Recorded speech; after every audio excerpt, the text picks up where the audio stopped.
I think here to kick it off, just to go back to the bye, I think the bye week was very good for us. One, to really hone in on some of the areas where we want to improve as a team. Two, naturally, we had some guys that were a little banged up after the first half of the season, so to get them as healthy as we could get them that week, I thought was good. I think three, for a lot of our younger players, that you were really highly competitive throughout training camp and the first part of the season, and then had kind of been on the scout team there for a couple, 3 weeks to refuel their competitive spirit and to do a lot of their work competitively. I thought was great to see. I was proud of those guys in that aspect. But I think inevitably for us, we're back to game week, and we're playing a really good Houston team on the road, and that's different, right? We've got to now reset again, right? Where bye week was one thing, we can't let the bye week kind of trickle into game week. And so it was important for us today to go out and have a good practice with the right mental intensity, the right focus, which I think the guys did, because that's what it's going to take. This football team we're getting ready to play has an experienced quarterback, which we all know all too well. Donovan Smith in the transfer from Tech and how he played against us a year ago, and the challenges that he presents. Obviously two great returners, with Golden and Fleming in the kick return game and the punt return game. A very active defense on the defensive front with what they do with Caesar coming off the edge. And so all in all, we know this team presents a lot of challenges. I think one thing I've been impressed with Coach Holgerson's team is how they've improved throughout the year. Obviously had a great game Thursday night, a very exciting game, which we had a chance to watch.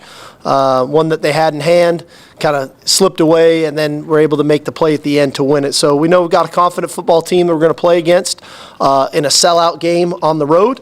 And so we've got to prepare for the opportunity that lies ahead, which I think our guys are well underway with that starting this morning.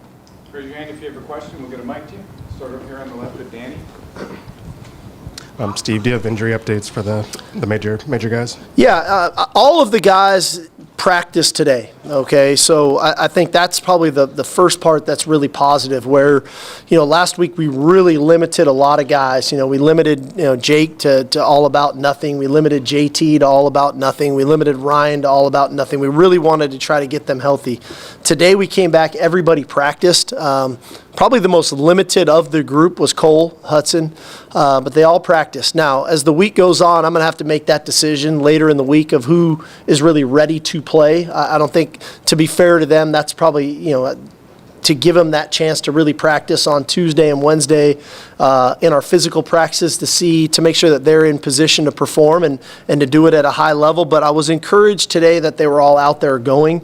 But again, as the week goes on, I'll have probably a very cleaner update of who's really going to be available Saturday. But today was a really good sign. In the middle, Dennis. Piggybacking off that, with the line in particular, seems like there's probably some moving parts. How important was it to have maybe 2 weeks to cross-train, get everybody ready, and to figure out how that's going to go? Yeah, no, I think it was huge. What great experience Connor got a couple weeks ago in that ball game. And then obviously last week of just kind of being that primary center. We do have players that are really versatile guys. Hayden Connor is an extremely versatile guy that can move around. Nato got a lot of good opportunities last week to rep things out. Cam Williams, again, he's a versatile guy that can move around. So I think that's one thing, one of the reasons why Coach Flood and I have such good rapport. We're very comfortable doing those things. And so you can take a week like last week and move some guys around, knowing there might be some growing pains there, but if we need to get to that down the road, it won't be the first time guys have been exposed to a couple different spots. Over here on the far left, Kirk. Yes, Steve, I don't know if you did a more serious evaluation of your own team Yes. during the bye week. Did you learn anything, maybe really good about your team that you didn't really expect, and anything you need to fix a little bit Yeah, more? I think one thing that sometimes I take a little bit for granted is that we're moving the ball at a really high clip offensively right now. I mean, our average yards per play, the efficiency in which we're doing it, we've really improved kind of our third down. And then the one area that jumped out to me is how efficient we've been on fourth down, which is something that we knew we wanted to be aggressive this year. but the effectiveness of the aggressiveness is something that has stood out to me. And so that definitely is something here in the second half of the season. Hopefully we can lean into more to take advantage of that, because I do think we're executing at a high level. I think naturally, offensively, I'll stay there for a minute. Our red zone execution is an area where if we want to be the team that we think we're capable of being, we have to take that to another level.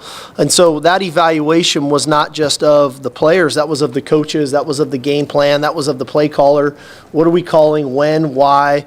What are our players good at? What do they execute at a high level? And what have they shown us throughout training camp and in practice that we should have confidence in them to go do? So that is something that I'm glad we were able to dig into, and areas where I think we can improve. I think defensively, we've played really good football on the defensive side of the ball. But naturally, as I look at ourselves defensively, an area where I know we can improve is we've got to take the ball off of people more, and we've got to attempt to take the ball off of people more.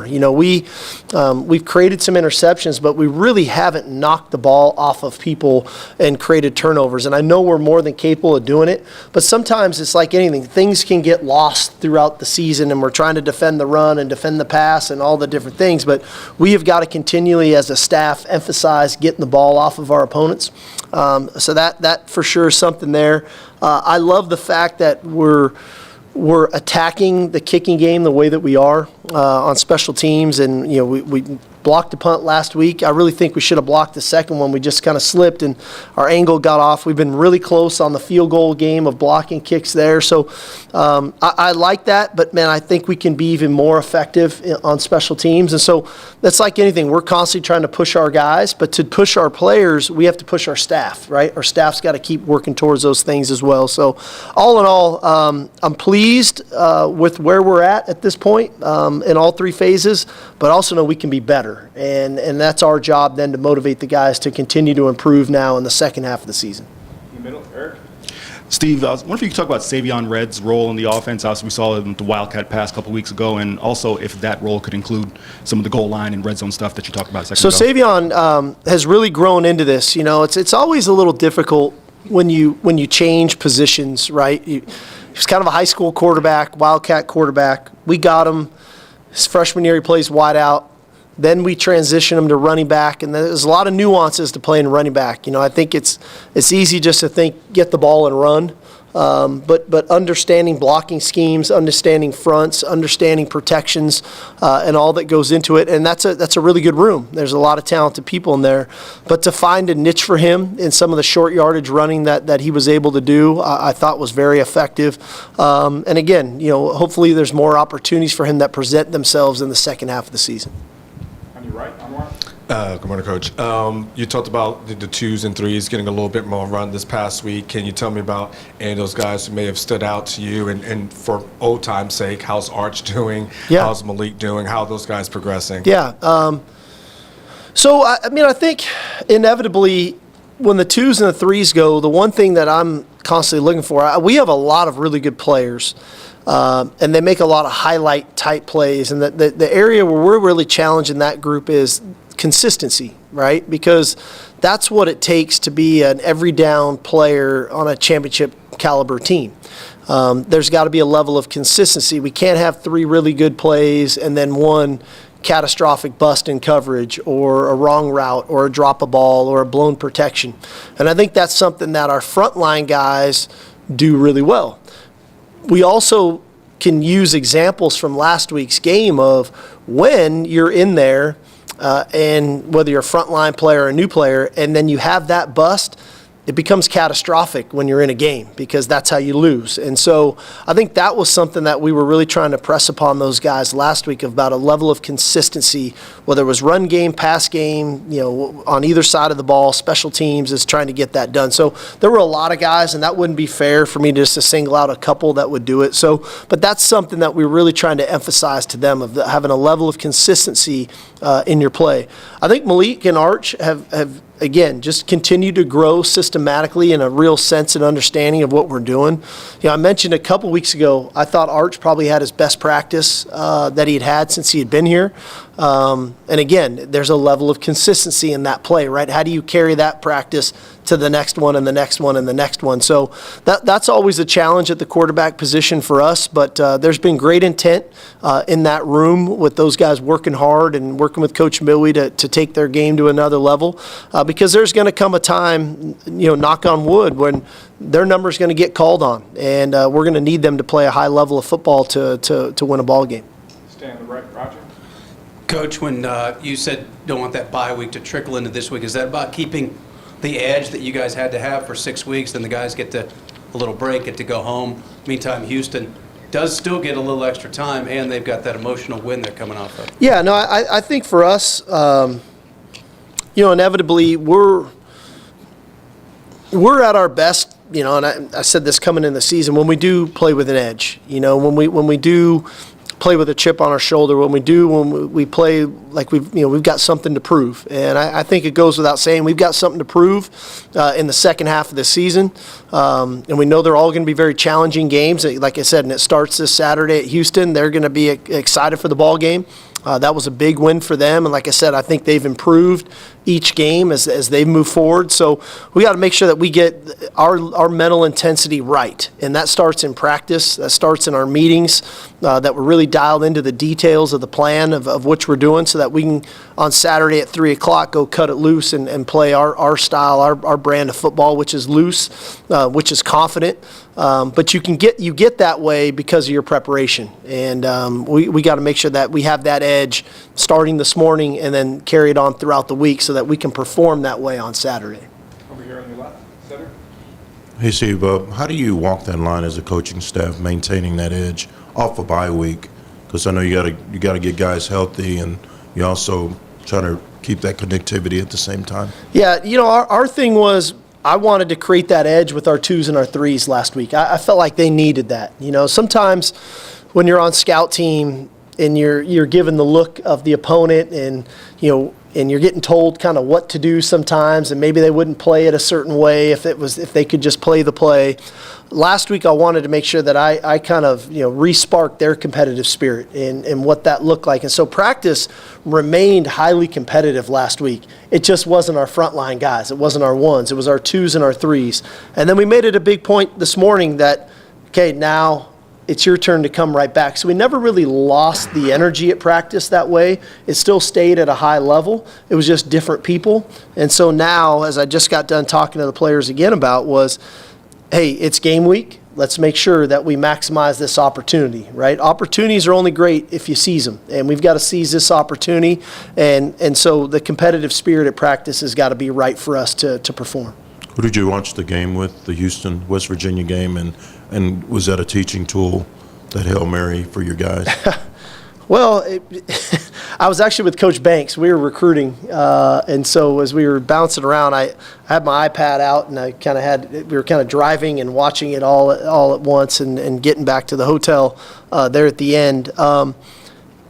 Ironically, it felt a lot like our game 2 weeks ago. Quite frankly, West Virginia scored with whatever it was, 12 seconds. Fortunately for Houston, they got the unsportsmanlike conduct foul and got the kickoff move back.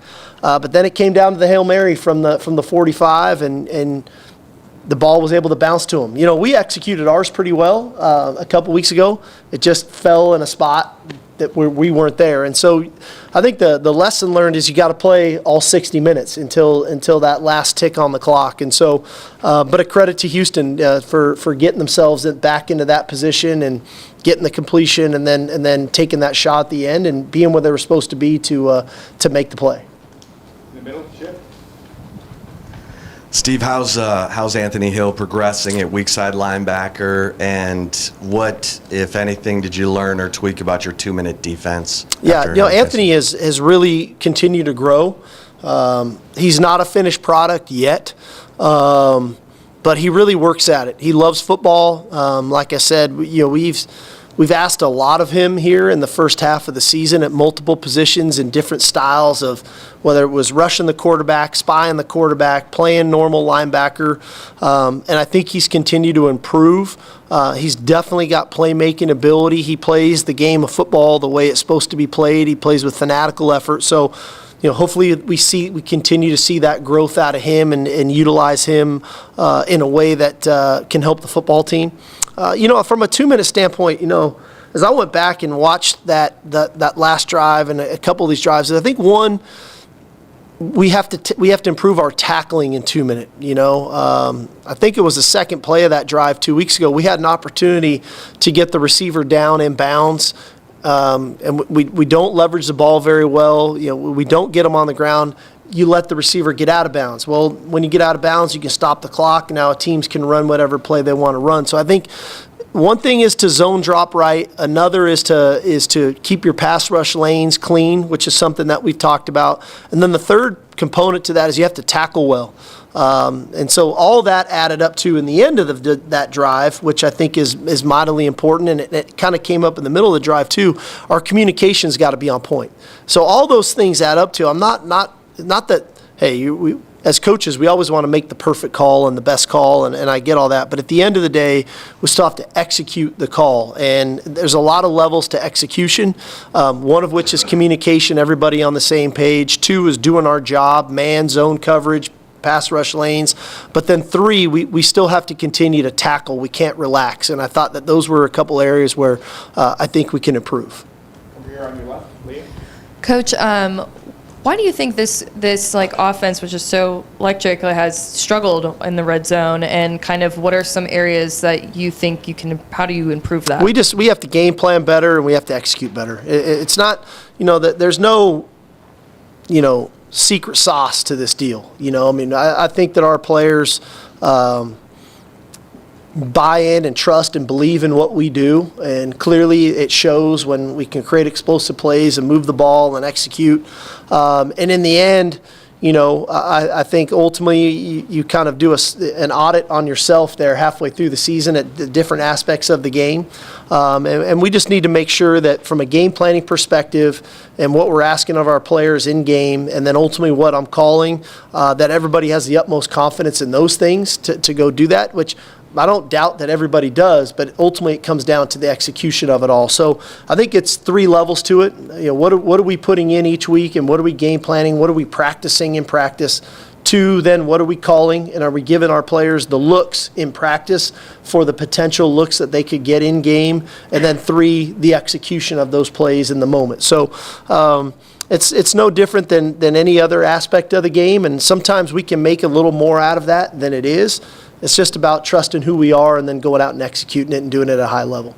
On your far right, Joe, go ahead. A lot of your explosive plays this year have been runs. What's kind of the ingredients to making a run play and turn into an explosive play? Well, I think one, the plan, right? I mean, we've got to make sure that the runs that we're calling predicated on the defenses and the fronts that we're getting are playing into our strengths, but also hopefully taking advantage of maybe a weakness in theirs, whether it's a personnel weakness or a schematic weakness. I think 2, our RPO game is really effective, and so that the fact that people have to defend our RPOs because, whether it's Xavier, Jordan, AD, even our tight ends have gotten involved in our RPO game to create explosive plays. 3, the threat of those guys in the pass game, the play action pass game, and people are obviously very concerned with us, throwing the ball over their heads and are playing a little bit more of a conservative approach. In turn, if you put all that together and you block the front well, that's creating space and running lanes for our runners, most notably Jonathan, and he's taking advantage of it. I think the last piece that sometimes our guys don't get enough credit for, not every run play we call is an RPO, and we ask a lot of our receivers in blocking downfield, and that block is really the one that creates the explosive play, right? That block on the safety, that block on the corner, backside, might be that block that springs a long run. So I think it all comes together, and there's a lot of value to that. Of if we want to be a complete offense here in the second half of the season, we got to run it. We got to RPO people. We got to play pass people. We got to throw it. We got to do all those things to make it really difficult to where hopefully a defensive coordinator feels like, man, I got to pick my poison, right? How do I want this to go? And then we execute and we call the plays that in a timely fashion, and that the quarterback makes good decisions to take advantage of those things. Over here on your left, Thomas. Hey, Coach, kind of piggybacking on the Anthony Hill question earlier. Hill, Muhammad, Derek Williams have all played a lot of snaps. How much might their roles expand in the second half of the season, if at all? Well, I mean, I think they'll expand to some degree, but that degree is a lot of going to be dictated on how do they continue to improve. Where's their level of understanding week in and week out, their mental preparation, their practice habits. Two, a lot of that's going to depend on some of the guys that they're competing for playing time with. How do they practice? How do they prepare?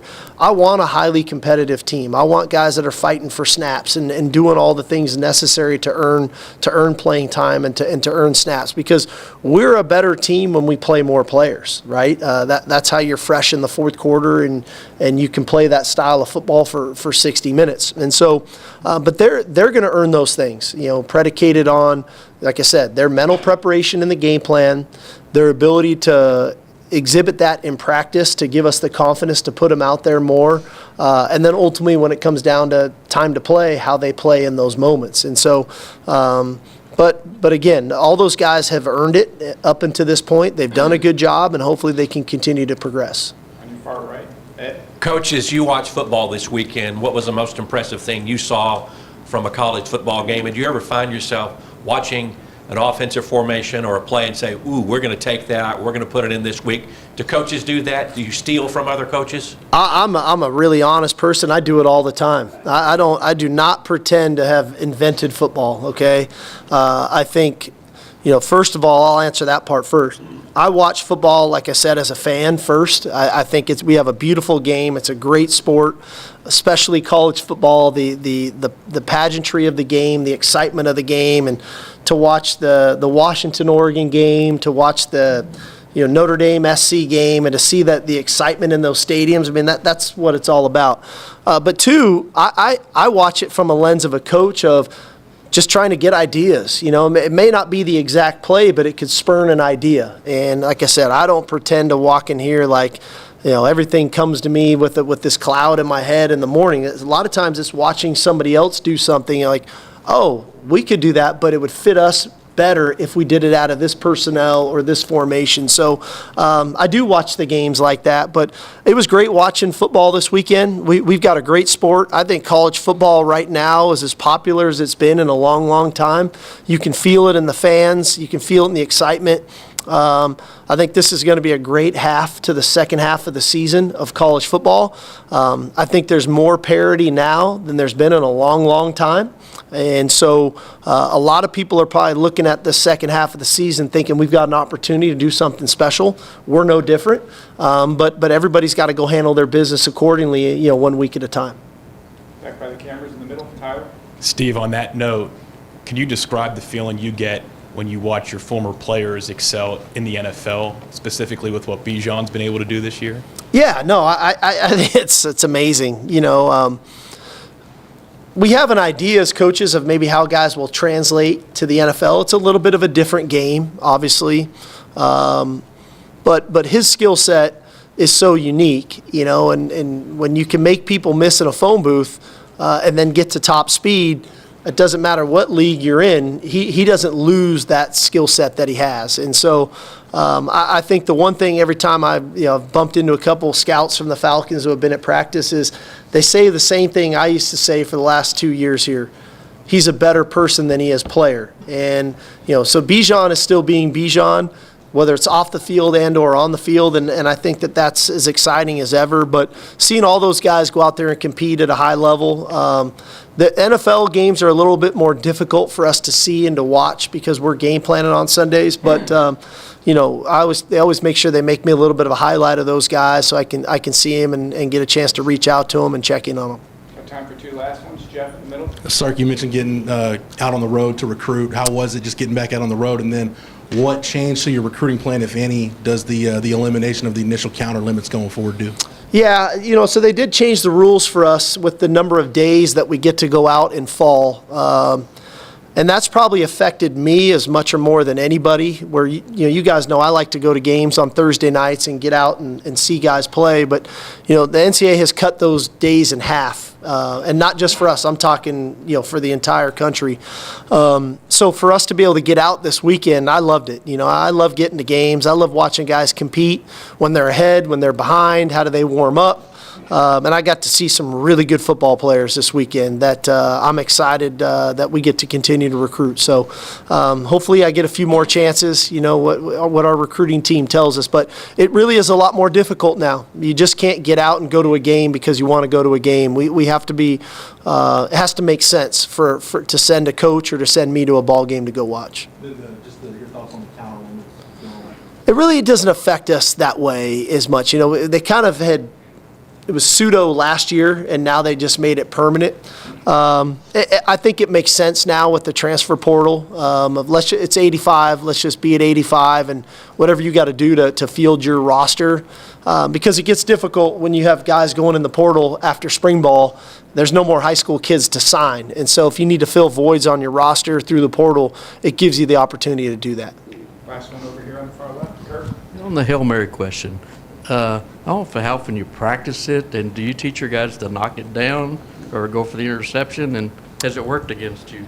Yeah, you just like spurning my side. So we do practice it every Friday. We go through the Hail Mary scenarios, the end of the game scenarios, which are a lot of them. Sometimes it's a must out of bounds for a field goal, different things of that nature. The hurry up field goal kick, all those kinds of things. We do that on every Friday. We implement them throughout training camp, and then every Friday we go through those situations. We do teach our guys to knock that ball down in that situation.